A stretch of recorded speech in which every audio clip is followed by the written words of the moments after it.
Hi, I'm Esty Kaplan, independent scholar and freelance academic copy editor based in Santa Barbara, California.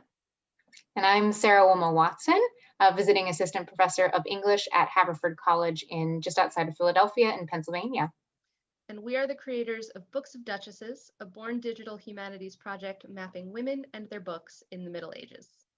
And this is part of a series of videos on how to contribute to Books of Duchesses as a guest editor. We hope you enjoy it.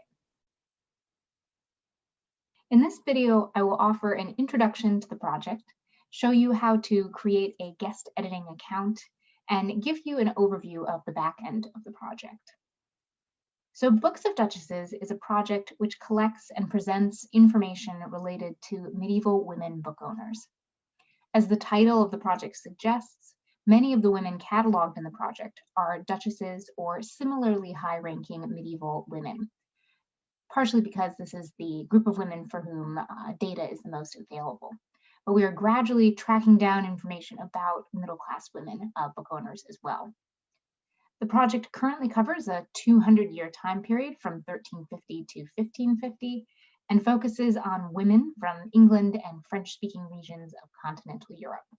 Though we are starting to add women from other areas, including Spain and Germany, and are hopeful that scholars with expertise that differs from our own will contribute to the project by becoming guest editors and help us to expand the geographic, linguistic, and temporal scope of the project. The project website can be found at booksofduchesses.com. And this is what you see when you arrive on the project website. If you scroll down, you're greeted by an interactive map of Europe. What appears there are purple pins, and these identify locations where women book owners resided or traveled. We scroll in a bit and we click on a specific pin, such as the one for Paris.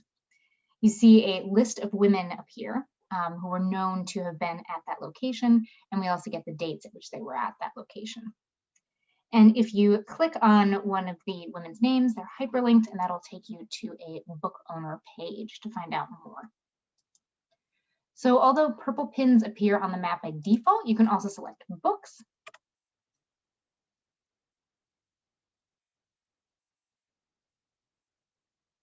And once this loads, there we go, it'll show green pins on the map. And these pins identify locations where books owned by women were made, stored, or transported. In the same way that you can click on the purple pins, you can also click on these green pins, and that'll show you a list of books known to have been at that location. You'll see that extant books are listed by their current library shelf mark, and then non-extant books, books that no longer exist or can't be identified with an existing book. Usually these are ones that we find in inventories or other archival documents. Those are listed as NE1 for manuscripts, NE1, NE2, etc. And then if we have printed books, like here, we have NEP 1, 2, 3, etc. So the books are also hyperlinked, and if you click on them, you will get to a book page with further information.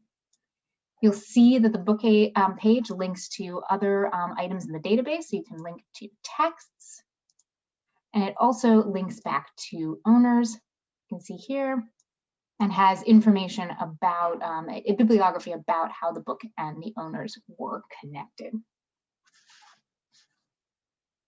Another thing you can find on both the book page and the owner pages is information about the book ownership. So here we have ownership details for this particular book, and it gives you the information about whether the ownership is confirmed and what method it's confirmed by. So this one was found in an inventory, and that's how we've connected the woman and the book. And the same is true for owner pages. You'll find that under their library.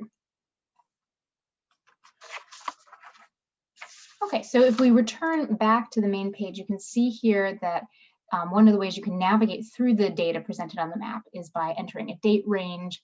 You can also search by owner, by shelf mark, by text, by author, or by tag. And a tag is something that refers to either genre or sometimes a topic. So you might put in romance or maybe something like childbirth. If you are interested in learning more about the project, including the kind of scope of the project, the approach, how to use it, and methodology, you can go to the About/Usage page. If you're interested in making a suggestion, you can go to the Suggest page, and there's a couple options here. If you want to add a book, there is an embedded form here. If you want to make a suggestion, you can email us at booksofduchesses@gmail.com. Or if you want to become a guest editor, you can click on this link and it'll take you to a Google form. And it'll prompt you to enter some information. And once you do that, we'll get an email, and then we will be in touch shortly with account details for you and a link that takes you to the back end of the project, which is what we're going to look at now. Okay, so this is where the link will take you when we send it to you over email, and it'll prompt you to create an account. We will have created an account for you, and you'll be able to use this Django administration to put in data. So you'll see here, there's a list of models, and this is how we enter data into the project. Some of the models are pretty simple. So the tag model just involves entering a new tag like romance, and then you hit save, and then it's in the project. Some of the models are quite a bit more complicated. So for example, the books model has a lot of fields, and it also has fields that interlock with other models within the database. And you can see that those are the ones that have the plus mark next to them.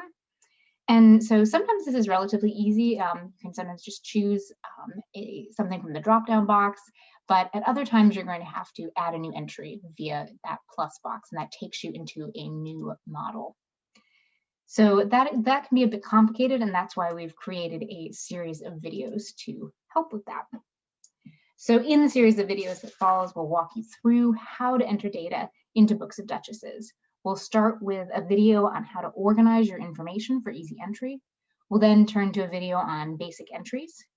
That'll be followed by 3 videos on intermediate entries, and finally 3 videos on advanced entries. So I hope this introduction was helpful, and I hope you enjoy the videos that follow. If you have any questions or concerns, please don't hesitate to email us at booksofduchesses@gmail.com. Please make sure to check out the next video in this series, and have a great day.